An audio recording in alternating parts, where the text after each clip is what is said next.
I have reviewed many Bluetooth speakers, and most of them come from emerging brands. Not today. Today I have the absolute pleasure to bring you the Bose SoundLink Max. If you're like me, the first thing you asked yourself is, can I use the SoundLink Max as a speakerphone? No! With a name like Bose, this speaker must have an insane RGB lighting system, right? No! What about FM radio or TF card support? No and no. Wait a minute, so you're telling me that the Bose SoundLink Max does less than the competition and costs more? No! What I'm saying is, if you are looking for a Bluetooth speaker that cares nothing about gimmicks and only about sound engineering, Bose SoundLink Max is the answer. The Bose SoundLink Max is rugged. Anything that's a speaker grill is metal. Anything that's not a speaker grill is rubber, except for the handle, that's rope. But the point is, this thing can take a beating, but you won't want it to because it's your baby. Everything about this is different. I mean, check out this power button. Battery full. It's a single press. You're not long pressing to turn power on. The buttons work a little bit differently than you're probably used to. There's the power button that does exactly what you would expect. The Bluetooth button that switches between Bluetooth sources. This is a shortcut button that's user defined, and you configure that in the app. There's volume down, volume up, and then the play pause. When you double click that, it advances to the next track. If you triple click it, it will go to the beginning of the current track or to the previous track. There are two ports on the SoundLink Max. There is the 3.5mm auxiliary input port and the USB-C charging port, which doubles as a power bank port. What you don't see is one of those rubberized plugs that goes over the ports.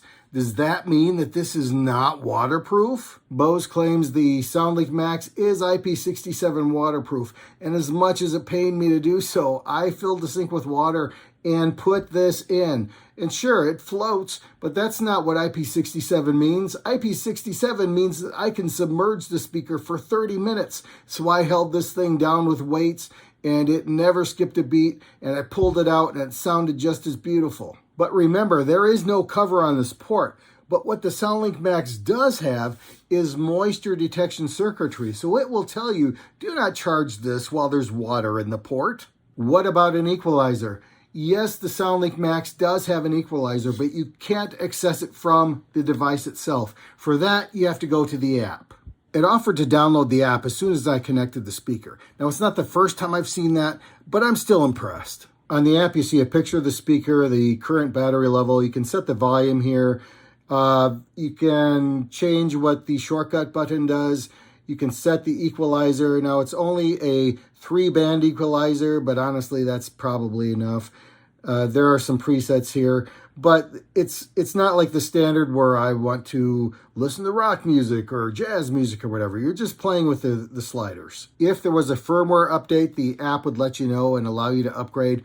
I like having all these lesser used functions available on the app so you can just set it and forget it without having unnecessary buttons on the device. It takes 5 hours to charge, and you will get 20 hours of usage at 65% volume if your equalizer is flat and you're not using the power bank features. Believe me, 65% volume is probably much louder than you want anyway. Not because it doesn't sound good, but because this is loud. Another feature you might be wondering about is TWS mode, True Wireless Stereo. Does the Bose SoundLink Max support TWS? No, not exactly. It does support something called grouping. And if you have other Bose smart speakers, you can define a group and have them all play the same thing. It's not stereo, but I'm sure it sounds awesome. Ultimately, you want to know, how does the speaker sound? Would it surprise you to know? Incredible. Go to YouTube and look up Tri-Boss Aqua Drop. This speaker had absolutely no trouble playing that, and it sounded fantastic. With any speaker, I experiment with speaker positioning in the room and the sweet spot for the listener. And normally I put a speaker in the corner or on the floor or suspended, or whatever. I'm trying to accentuate the best parts of the speaker and de-emphasize the worst parts. With the Bose SoundLink Max, the sweet spot is right in front of the speaker. This speaker is not big. Look at it in relation to my shoe. It's smaller than my shoe. But when you're sitting right in front of it, it sounds like there are left and right speakers placed 6 feet apart with a center channel and a subwoofer. I am not kidding. So in case you're wondering, is Bose simply a brand name, or is the SoundLink Max an incredible piece of audio engineering that's completely worth the money? It's worth the money. It's hard for me to imagine anybody else making a speaker this small that sounds this big. But that's my challenge to you, other speaker manufacturers. Be better than Bose. I don't think you can do it. This is a 5 out of 5 speaker. This is a 5,000 out of 5 speaker. I love this speaker. Thank you, Bose, for making this speaker. We'll see you next time.